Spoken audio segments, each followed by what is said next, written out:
This story dates back to when I was 16 years old. One of my schoolmates invited me to his birthday party. Now, this guy was someone whom I have known for almost 5 years. He begged me to show up at his party in a restaurant. He said that he was leaving Nepal soon, so he wanted to meet me. This surely was a blackmail I wasn't aware of. So, I reached the venue with a birthday gift to extend birthday wishes. After that, I went to the washroom. He knocked on the washroom's door and yelled to open it. I was puzzled. I opened the door. He furiously came in, locked the door, grabbed me, put his body against mine on the wall, and pushed his lips against mine. I tried my best to avoid him. Despite the try, his hands were all over my body. Then he forcefully got my hands to reach his chest and his private part too. By this time, the enemy wanted to cry my heart out, slap him hard, break his bones, and leave. But I became numb, voiceless, scared, terrified, and could not think of what to do. I could feel nothing but his hands ruling all over my body. I felt so helpless that I could not even raise my voice to scream for help. This still wasn't enough for him.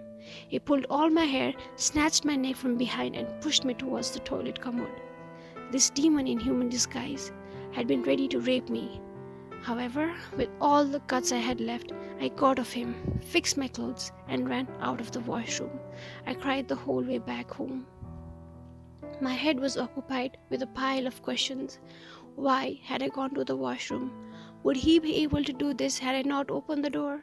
How powerless was I to not even cry for help? How naive was I to easily fall onto his trap?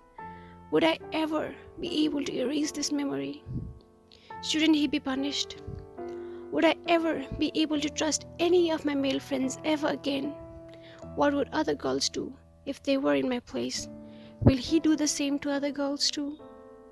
I was convinced with the fact that it's the toxic masculinity that motivated him to harass me without any guilt.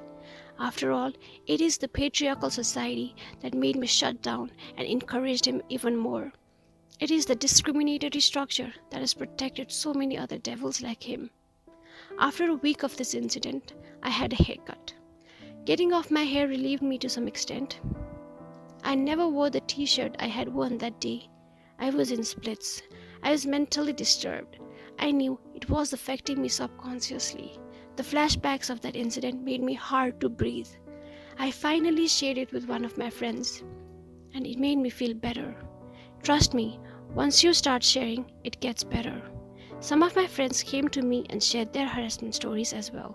Now I've grown strong and bold enough to speak up for myself and girls like me. Just because you are silent does not mean that you are consenting the other person to hurt you more.